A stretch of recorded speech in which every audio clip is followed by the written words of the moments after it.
আসসালামু আলাইকুম রহমতুল্লাহি ওয়া আসসালামু বারাকাতুহু। আলাইকুম, সবাই কেমন আছেন?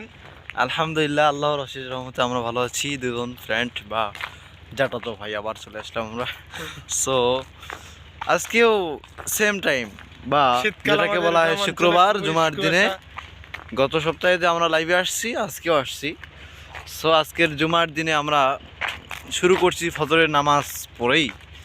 তো জুমার দিনে 17টা সুন্নাহ আছে না, 17টা সুন্নাহ আছে তন্নের যে ফজরের সালাত জামাতে আদায় করতে হবে সর্বপ্রথম। সো আলহামদুলিল্লাহ। আমরা ফজরের নামাজ পড়লাম, পরে ভাই সহ আমরা হেঁটে যাচ্ছি বা হাঁটতেছি, একটু ব্যায়াম হচ্ছে, জগিং, খুবই ভালো লাগতেছে। আল্লাহ পাক কত সুন্দর সূর্য উঠছে, হ্যাঁ সূর্যটা দেখা যাচ্ছে না, তারপর ভালো লাগতেছে।